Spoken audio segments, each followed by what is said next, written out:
do some sketchy shit. Do-da, do-da, hope I get away with it. Oh, do-da-day.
Hi there, folks. I'm Dan Hollifield. Welcome to Last Man Standing.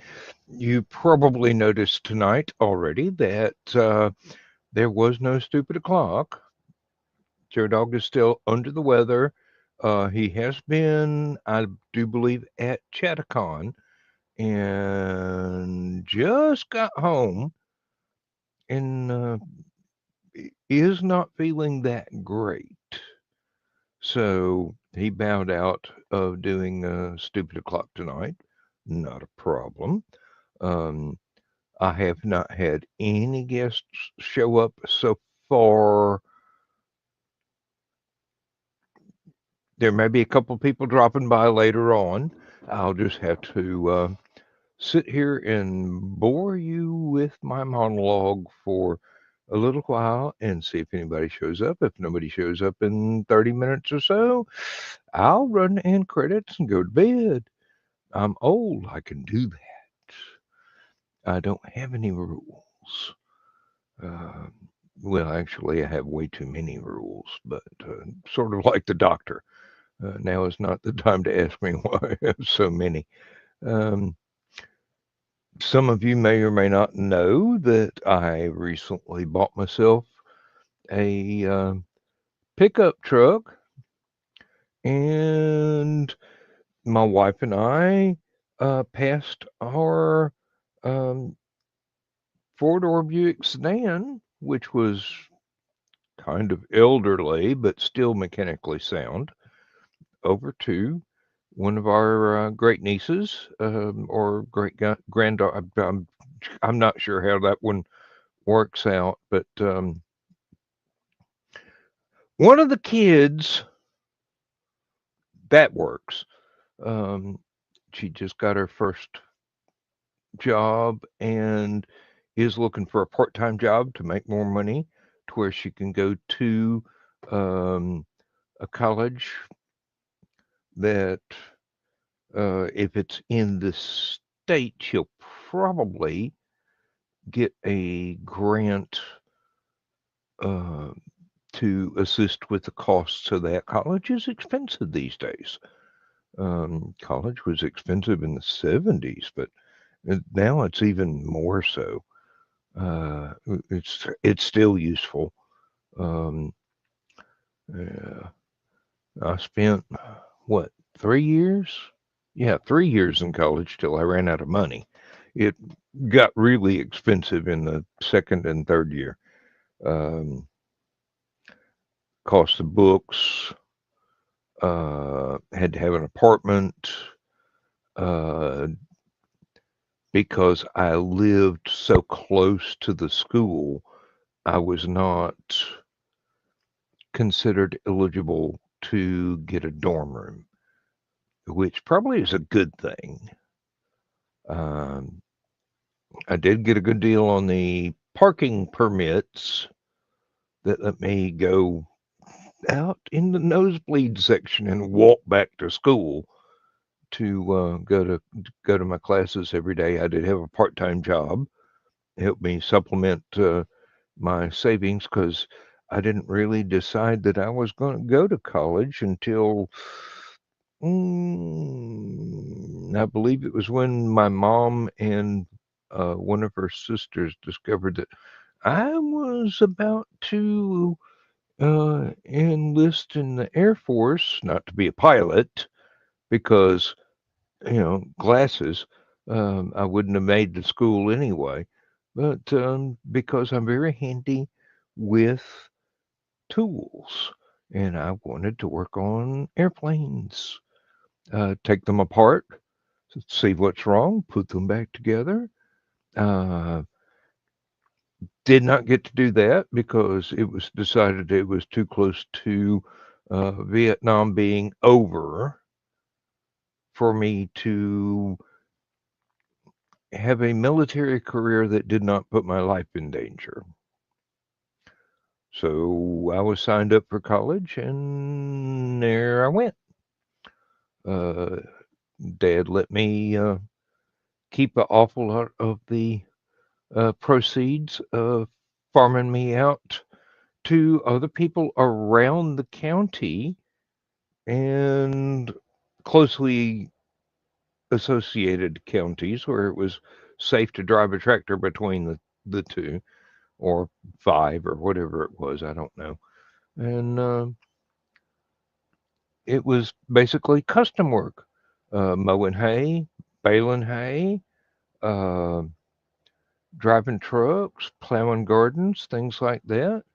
Um, the bigger the tractor that I had to use, the more he had to charge, and he turned that money over to me to put in my savings account for college when it was plain that that was my destination, although I was previously unaware. I mean, seriously, um, given my skill set, probably would have been more useful that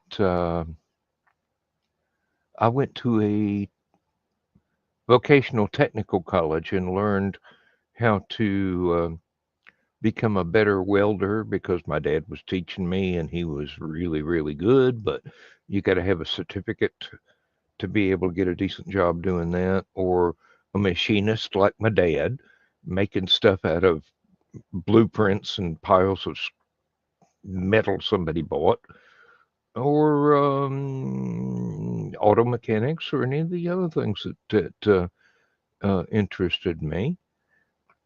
College was pretty much a challenge. It was the first time I'd ever been in a school where I wasn't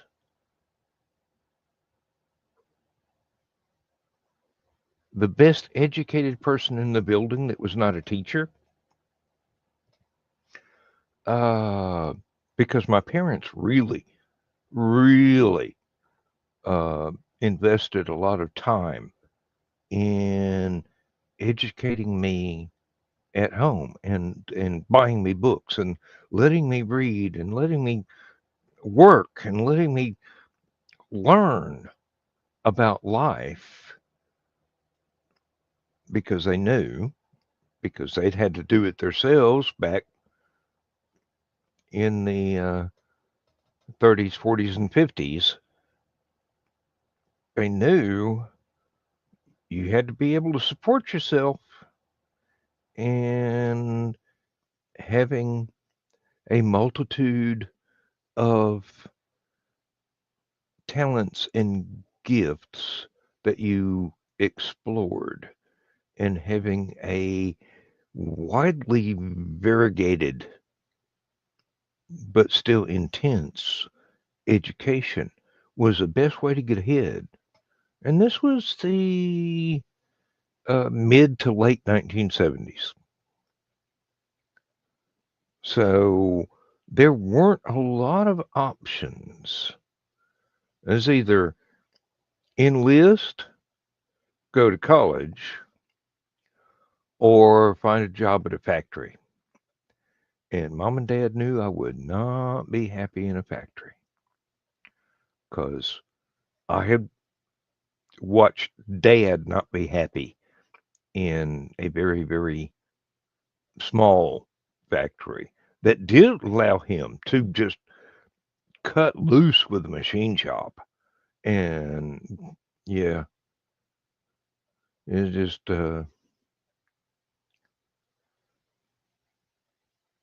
he got lucky that he had employers that recognized his talent and his abilities and his training and just handed him blueprints, bought huge piles of metal, and said, make this for me.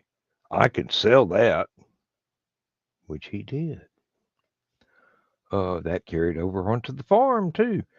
Some of you already know. We did lots and lots and lots of farming. This is not huge industrial farming. This is family farming, where everybody in the family had to pitch in or it didn't work. So, we made it work for a long time. And then the bottom fell out of the market for everything that we were growing because, quite frankly, other people thought it was a good investment to get in there. So there was a large surplus of grain and soybeans and corn and everything else. So the prices just, as prices do, if you got an awful lot, you're not going to get paid as much as if there were a scarcity and you were one of the few producers.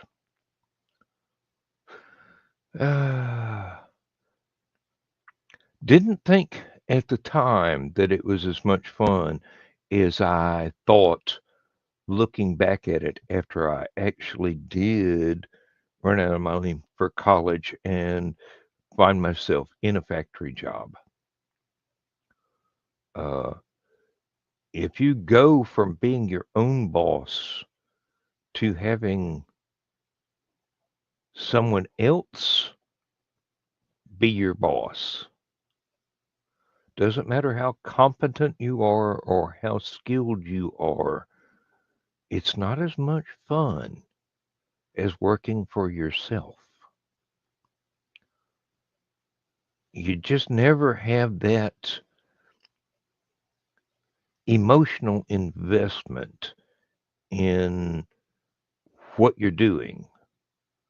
The only emotional investment was you're getting paid. And in my case, I was getting paid a lot. And then I made my own investments. I bought more. Uh, I bought a bunch of musical instruments. I learned how to play a few of them, mostly badly, but I was fair at a few.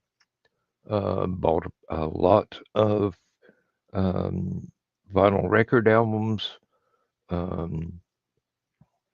I bought loads of books because there's nothing wrong with my ability to read.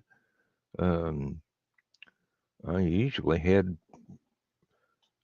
a book in the living room, a book in my bedroom, a book in the truck, a book in the dump truck, About the only place I didn't have a book was the tractor because I had to pay attention to what I was doing. I couldn't just read while I'm driving around in circles plowing a field. That's kind of counterproductive and unsafe. But if you're sitting in a pickup truck at some depot waiting on your turn to have the truck unloaded so you can go back to the field so dad can unload whatever is in the combine until the dump truck was filled up again and you go back to the damn depot. Had a lot of reading time, and that's never been unpleasant for me. Being able to read has vastly improved my life, and it's vastly improved the number of skills that I've got. Of course, growing up on a farm, you also learn to be handy with tools, which kind of gave me the impetus that I was expressing in my last year or so of high school. That yeah, the most exciting things to work on are probably in the Air Force. And like I said, this was the 70s. I could have got in on the ground floor of being able to fix all kinds of things, but it was also less than a year after the end of the Vietnam War. And for a lot of parents, it was entirely too dangerous to um, let their children enlist. They might not ever come back. A lot of folks didn't. A lot of folks may have come back, but the experience was so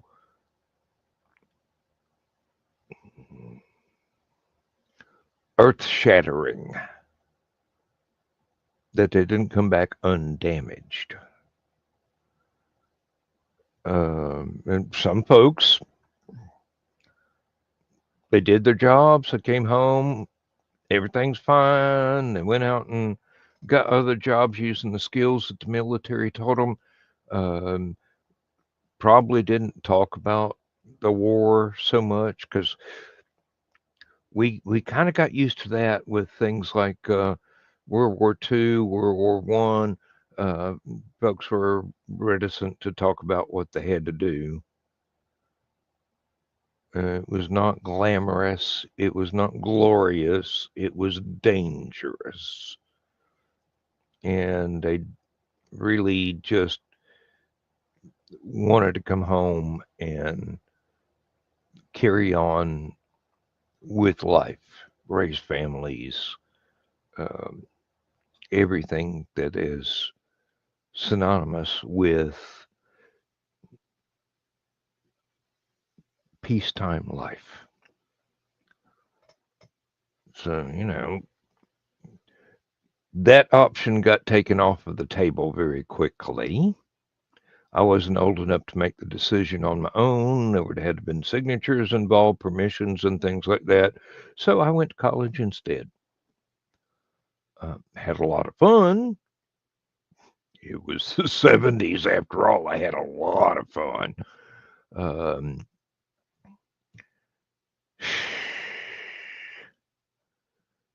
Made a lot of money, spent a lot of money, had a lot of fun. Learned to be on my own and self-sufficient, which is very important for any child to learn how to support themselves, how to be self-sufficient, how to pay bills on time and balance the checkbook and deal with. I had to get a loan to get a car. Um, had to deal with banks, had to deal with realtors, had to deal with so many other adult things. I might not have been all that adult at the time, but I was marginally in the range, so it was all right. I was old enough for that. Um, and you learned how to have fun with what you had. If it was a job, you learned how to have fun on the job, whether it was being a prankster or singing show tunes while you did the job. And it was, believe me, it was a real boring thing to be standing in the factory for 12 hours at a time doing this repetitive motion, which back then we didn't know it would hurt us either. Uh, so you wound up with distractions. Um, Being able to do artwork because your mother had been an artist since before she graduated high school. Being able to do mechanical things because your dad was a machinist and you had to maintain the farm equipment. Learning how to change the oil, change tires, um, a lot of things that no longer apply because automotive technology has grown since then, to use a generous word. I won't say improved, but it's different. There's computers and everything now, so you've got to have a code reader and things like that to know what you need to look at. You can't just open the hood and listen to it like you used to be able to in old days. You can't just go, hmm, let me see if the radiator fan wiggles when the motor shut off. If it goes front to back, your water pump's wearing out, and it's time to figure out how to undo those 4 bolts and swap one out for one that is not worn out. Wasn't that difficult? I mean, seriously. Alternator, uh, 2 bolts, 3 wires, pretty much easy. It was right out there in the open. You didn't have to take the entire engine out to work on something because they designed cars to be massively huge and had a lot of open space under the hood so you could get to all the parts in the engine. Wasn't that complicated? Then came, further advancements in technology, and engines were put in sideways, which made transmissions really complicated. And then front wheel drive came along, which made other things really complicated. And there wasn't an awful lot of room to work. I mean, um, I know that there's at least one car parked outside. No, there's 2 cars parked outside in my driveway right now. If I have to change the spark plugs, somebody's gonna have to pull the engine out for me because you can't get to the ones in the back because the motor's sideways. At least the pickup truck I just bought. Everything's right there. I've got room to work on it. Uh, might be a little bit complicated to do anything more than just basic stuff, but it's still within my wheelhouse. Um, Main thing about my pickup truck, it's really tall. I mean, we had to buy a folding step that's going to sleep inside the truck so that my wife can get in the passenger side without a rope ladder. It's really tall. I mean, it's even a stretch for me. I mean, I'm not the tallest guy that I know, but I've always been pretty much close to being tall.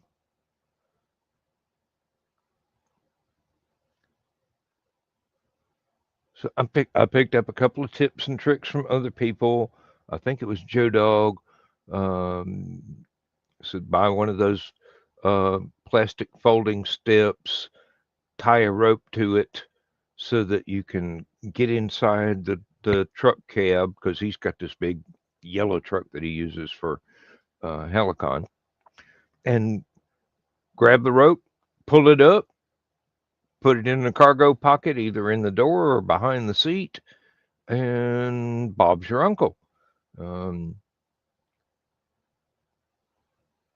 it, it always kind of catches me by surprise when I open the door to get out to go into a store or something. I feel like I need a parachute to get in my truck. It's like, wow. But yeah, um, I quickly wound up finding that I had a problem with this very, very tall truck. I mean, it's not up on lifts or anything like that. It hasn't been modified. It's just factory. But because it is tall, I can't see the lines in the parking space to be able to park correctly, efficiently, safely. I can't tell where the corners are. I mean, I can see the top of them, but I don't know where the bottoms of them are. Um, I bought a backup camera, and I'm gonna put it on the front bumper. Got a little bitty monitor. I'm gonna put that right up in front of the steering wheel. When I get to a parking lot and I want to park, I'm gonna flip the switch. Camera gonna come on. I'm gonna see where the lines in the parking space are.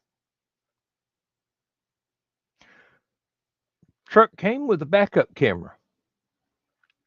Unfortunately, I can't source both cameras through the same screen, so I'll have to have a separate screen for that. But it's all right. I also have a separate screen for my GPS, which uh, in my old age is really handy. Um, trying to remember how to get to places that I only occasionally go to. Like twice a year, I head towards Chattanooga. One is for Hallowcon in Dalton, the other is for LibertyCon in Chattanooga itself. I don't like driving through Atlanta. There's too much traffic and people are stupid. I go around, I take back roads. It's adds an extra 30 minutes or so to a 3-hour trip. I don't care. Safety is kind of important. My wife is in the car hauling precious cargo. I don't want anything to happen to her. Don't want anything to happen to me either. Oh, oh well. Let me give a couple of shout outs here to people in the um, comments section. We got Daniel Berry Sports Highlights gracing us with his presence again. We've got Killery Blood Rose telling me dad jokes, and I'm going, that only works when Joe Dog is here. Yeah, but he's also been at the same convention that Joe Dog was at, so they had a punster competition between the two of them, and um, Joe Dog claims he won, but I'll wait to hear from an independent judge, probably John or Chris, and we shall see. Um, yeah, conventions are so much fun that when you get back home, it's sort of like crashing from a sugar rush. You're no longer supremely energized by the thing that you had just attended. You're back in your safe space. You're back where you don't have to be, as the saying is, on all the time. um, and your body decides it's time to reset the clock. Um, you may sleep late tomorrow. You may not want to, but you may sleep late tomorrow. Um, yeah, Gary, you're exactly right. I just asked Chris, but Chris is probably crashing right now too because he puts a lot of effort into promoting Hallowcon, um, as much as Joe Dog puts into promoting Hallowcon. So the two of them are probably equally um, exhausted about now. Um, I don't know. I mean, conventions are fun. Um, some are more fun than others, which sounds weird, but it is true. Um, if you've got a personal investment in it, if you know a lot of the people that attend, if you're one of the regulars, or like my wife has a vendor's booth at Hallowcon. We don't do that at LibertyCon, but she's burnt out by the time we get back to the house. She usually sleeps all the way back. It's a 3-hour drive. And I'm kind of grateful that she does sleep all the way back because that way, any bad traffic situations, she's not awake for them to frighten her. So we come back and she asked me how the drive was, and I go, well, it was okay. Um, managed to find my way home. Good enough. Uh, when we used to have to drive through Atlanta, she spent a lot of time just absolutely white knuckled looking at the people that had cars but did not seem to have the capability of driving them.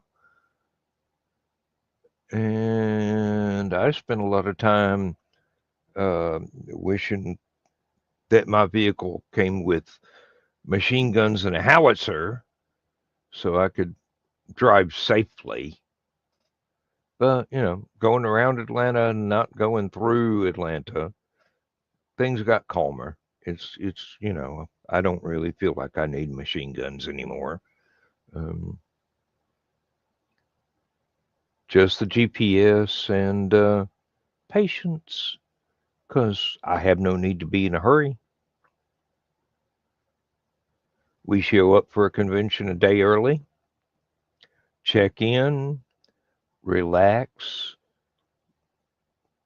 get food, um, hang out with people that are also arriving early, help people that we know unload their stuff for their own um, vendors booths, or help set up tables and chairs and things.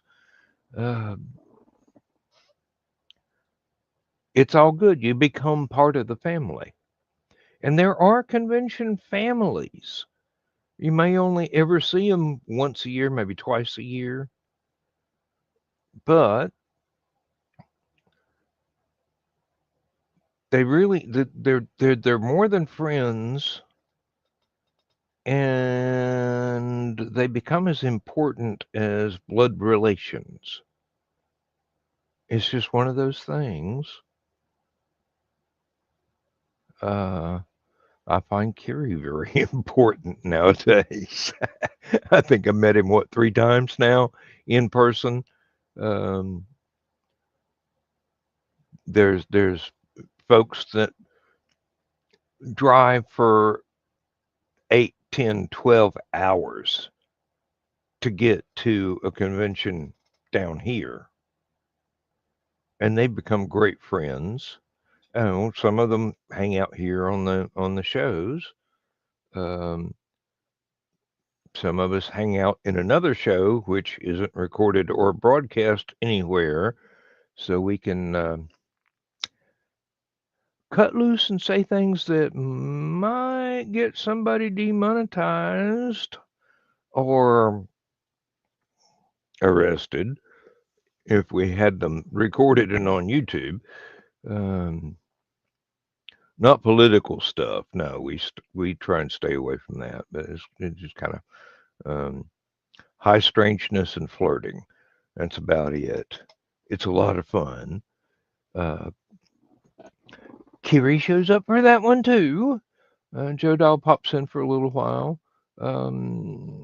Friday nights are really good. You get to be um, very difficult to offend for that particular. I don't really want to call it a show, but I guess it is. It's more of a party, family reunion sort of thing. People show up, hang out, talk. Very few rules. I think the biggest one is don't be offended by anything, and if somebody tells you you just made them uncomfortable, shut up and let everyone take a turn talking. This is the one that really gives me the most trouble. Uh,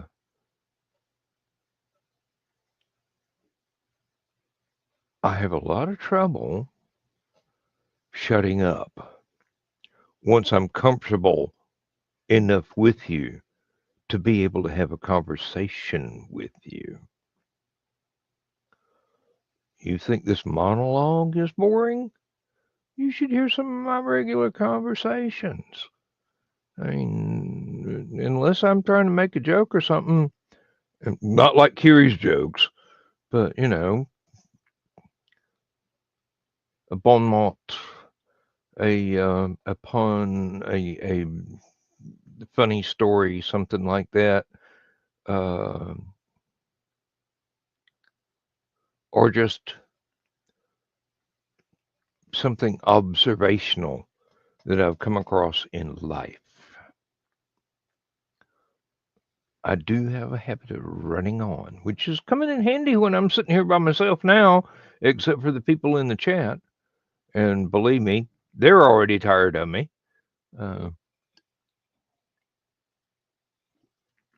mm, I don't know what has happened in my capacity. I have heard people actually comment on how much my alcohol intake has been reduced here recently.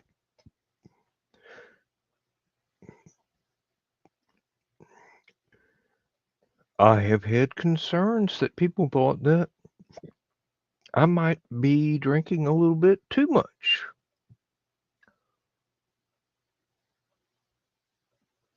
And now to find that that is going, the tide is reversing is kind of surprising. But, I mean, the last few stupid o'clocks and last man standings that we've done, uh, Friday nights in the green room, I'd put 4 beers in the fridge. I've got one of these little teeny tiny mini fridges back here. And next morning, I'm putting 2 of them back in the other fridge. Not drinking a lot. Of course, that's probably healthier. I can deal with being healthier. It's not unpleasant. It's not wasted opportunities. Lord knows, I've had enough to drink in my lifetime. Um, Sometimes to excess, and sometimes I look like I'm enjoying myself so much people think that I've had more than I actually have.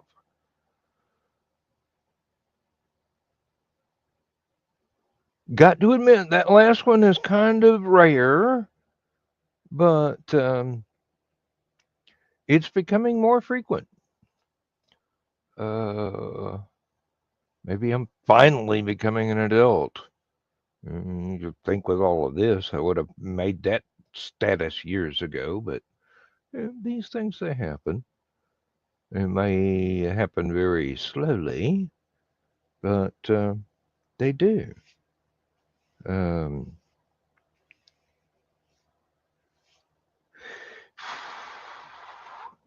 I bet I forgot something I was going to say. Oh no, no, I've already talked about the camera. Whoa,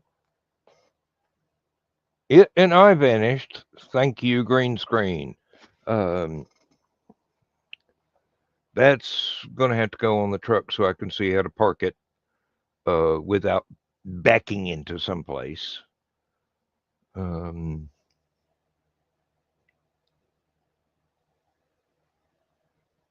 my wife's Toyota has a backup camera on it. She doesn't really think she needs a forward facing camera as well because Toyota very close to the ground. You can almost see the top of the curb from inside the car. It's so short. Um, these things that happen. I've got. No, I ordered myself another pair of stereo speakers for the good stereo I've got back here, so I could stop using uh, leftover boombox speakers from 30 years ago. And I'm just going, well, the radio on that boombox doesn't work, but hey, I can unhook the speakers and hang them up and wire them all in. And then I crank it up and blowing them up. So it's a crappy sound. So it's time to take those down and take them to the recycle center or find which ones are blown up and take them to the recycle center so they can be scrapped. And the ones that still work, put them out in the barbecue grill where they can be protected by the roof and feed a radio through out there too. Uh, it's an embarrassment of riches, but when you have spent your life buying stuff from pawn shops, because that's the only way to get nice things that you don't have to pay full price for. When you finally are able to pay full price for something brand new that nobody else has ever owned,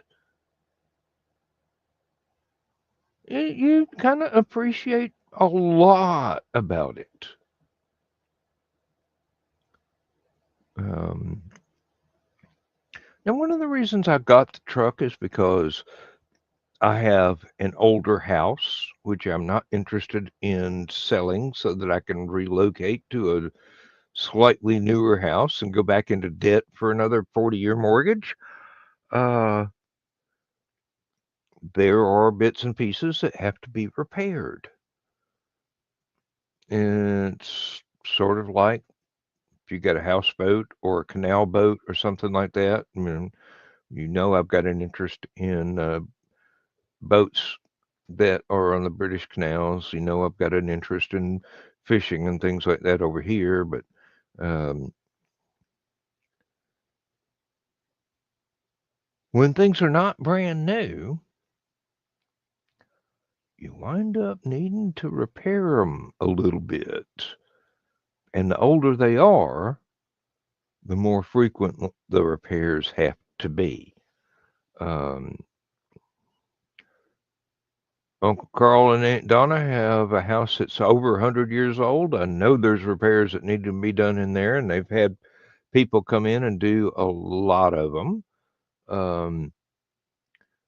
Mine, I think, was built in the 1950s or 1960s. I don't really remember, but there are bits and pieces of it that are wearing out that I'm gonna have to fix. And thank goodness, Daddy taught me how to do that stuff. Mama taught me how to do that stuff. Um, my aunts and uncles on both sides of the family taught me how to do that stuff.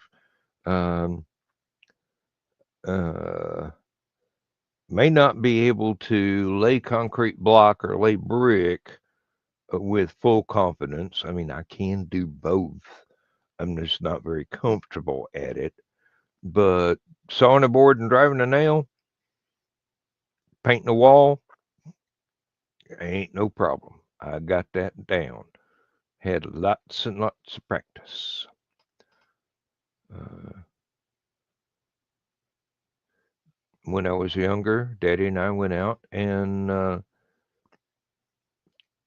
we contacted various landowners that had abandoned houses on them that they wanted to get rid of. So we went in there with crowbars and hammers and saws and things and tore those places down and hauled them back to the farm and built a barn out of them. 2 stories tall, although we never actually put in an attic floor. It was necessary to be tall enough to park the combine in. Uh, Lots of side buildings for the other tractors. Oh, Gary, you're trying to distract me. Why couldn't the Chili practice archery? He didn't have an arrow. Yeah, I can see why Joe Dog thinks he won now.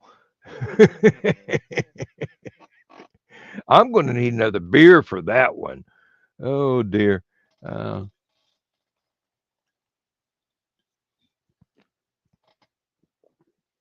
Hang on, I'm not even going to have to hang the microphone up. It's only like three. Give me 3 steps. I'll be right back.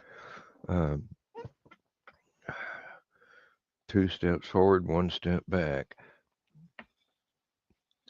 Mm. Ah. Yes, and that crunching sound you heard was me crushing a beer can with my bare hands, which I don't know why that impresses some people.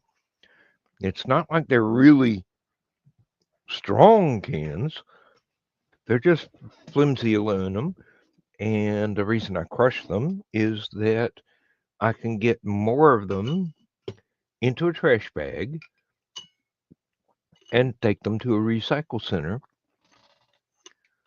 less frequently. Uh,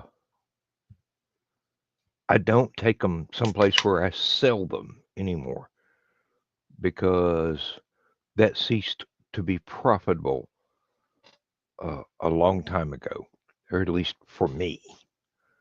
Um, at first, it was. At first, it was very profitable. But then so many people started doing it.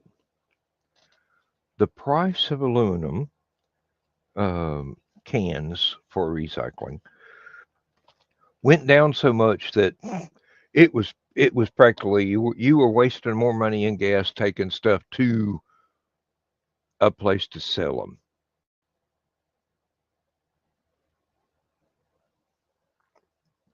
There was a time when you could make 75 to $200 off of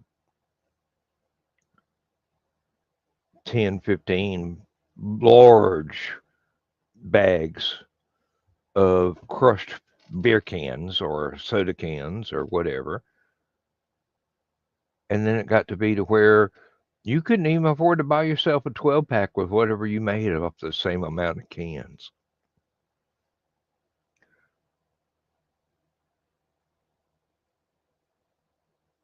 The nice thing about that is there's a lot of people out there recycling.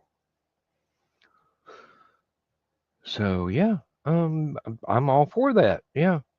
We just take ours to the county landfill. We pour it in a bin. They um, duct those to a very large truck trailer, and then they take them off and they sell them. They got 2 or 3 tons in there.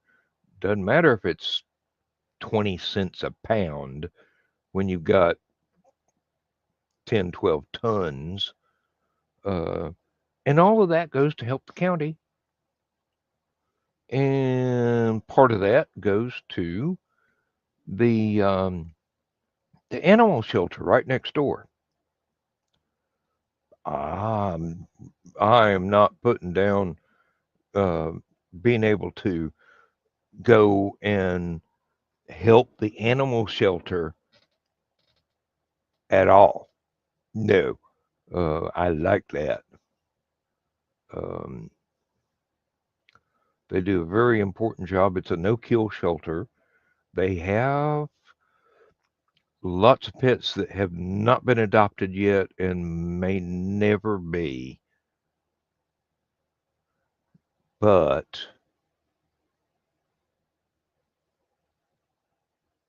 it's very good work they're doing. It's very necessary work they're doing. I admire them for being able to do it. I can't go visit there very often because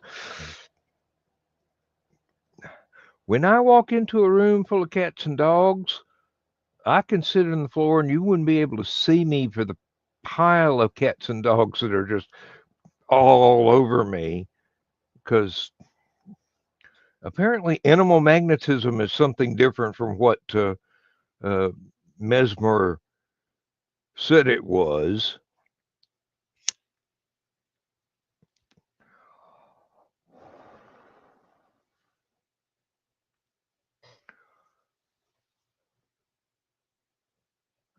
Um, I could walk out in the backyard and get within about 5 feet of a deer before I'm too close for its comfort.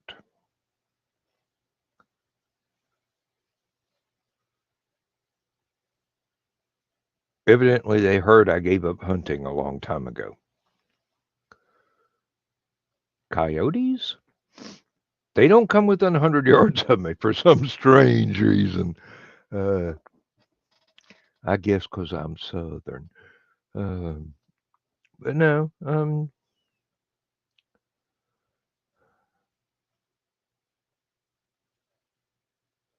we got cats. We've got a dog. We used to have several dogs. They lived out their mortal span and shuffled off this mortal coil. And I was very sad, but I gave them the final honor and duty that I could give them. Um, and if you don't know what shovel duty is, uh,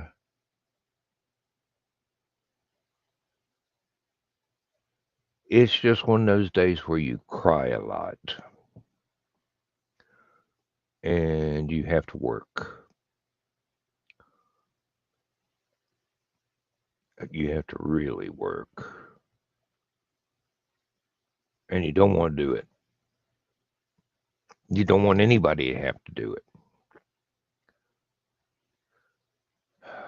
But they devoted their lives to you.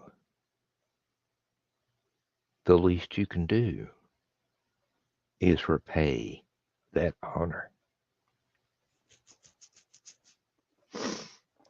That's about as philosophical as I want to get tonight. Because Lord knows y'all don't want to see me break down and cry. We put in just almost an hour of y'all listening to me run my mouth. I'm going to go over here to the other directories, and I'm going to run a. I don't have ads for anybody but me, but that's because it's not really my channel. Somebody else is paying the bills, and they've got a lot of the directories full of stuff that they think are essential. I would really like to have ads for my friends, but unless I want to spend an awful lot of money,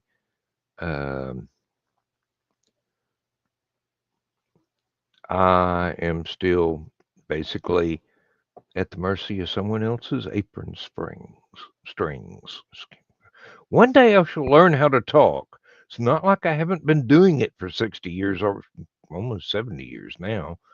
Good Lord. All right. Here's how I pay the bills. Hello, I'm Dan Hollifield. I'm the senior editor and publisher of Aphelion Webzine, the world's oldest free creative writing e-zine since 1997. Since then, we have helped over 500 amateur writers learn what they needed to turn pro. www.aphelion-webzine.com and read not only what we've got going on right now, but 28 years worth of our archives of stories. Thank you very much.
So yeah,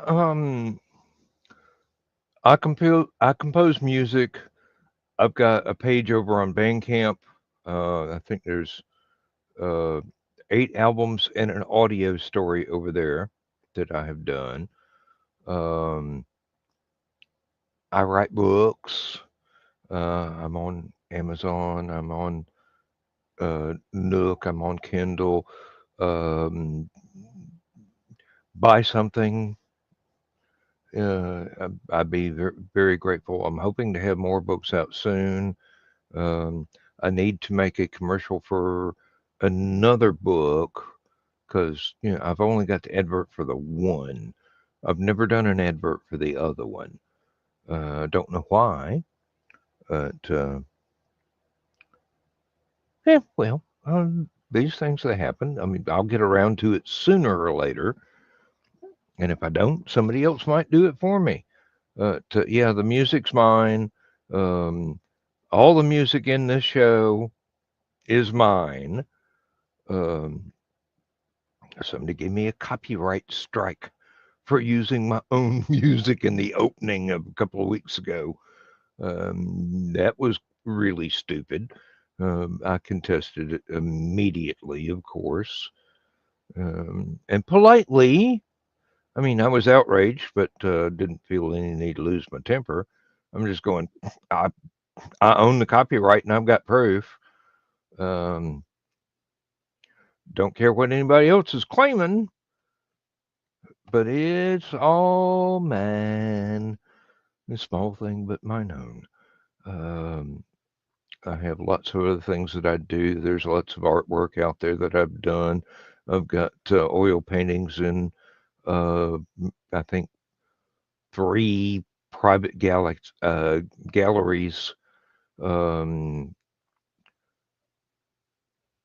inside of Athens, right outside of Athens, and I think there's one even in Texas. Welcome to my world. This is what I do. I keep myself occupied. I have fun. I talk a lot, sometimes too much, and hopefully I'm a nice guy to hang out with in person. I think so, but then I've always been impressed with me. And that sounds so egotistical, but a lot of other people are impressed with me too. God knows where they got that opinion, but you know, bless them. Forgive them, Father. They do not know what they do.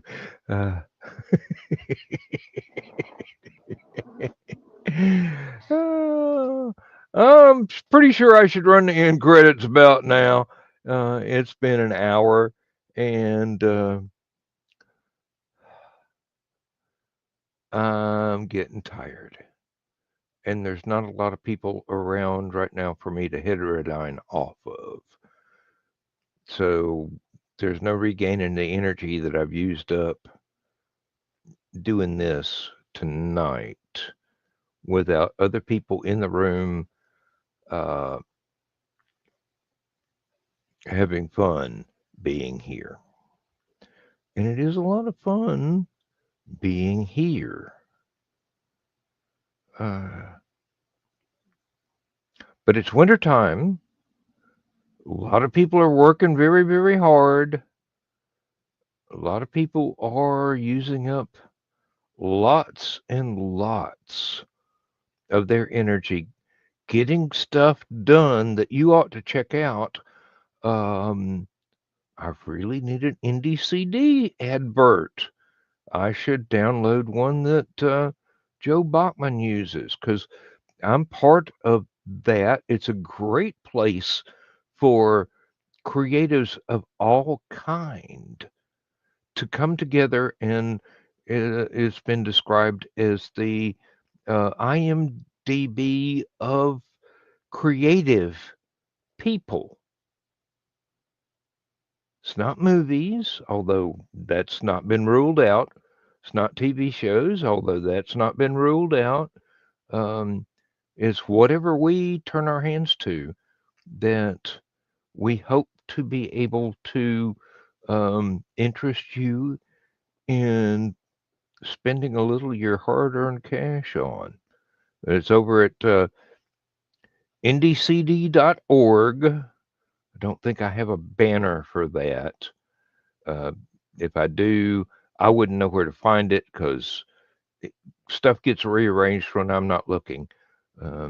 But yeah, I'll try and get an NDCD advert that I can use. I think I've still got a little bit of advert uploading space.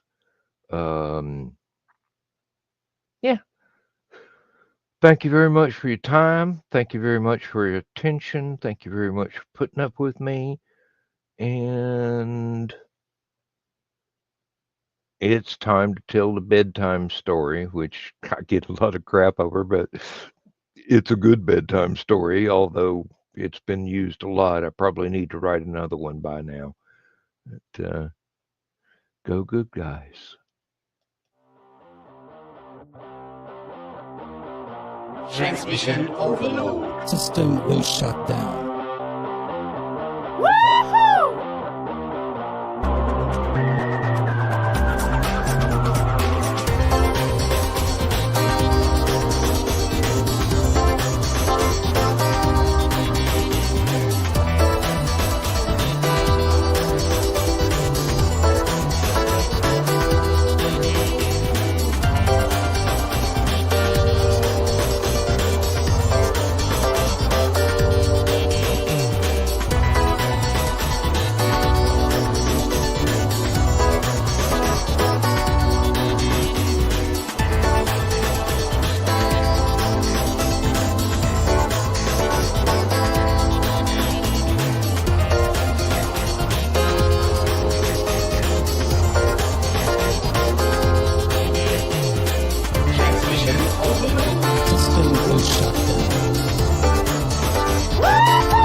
shut down.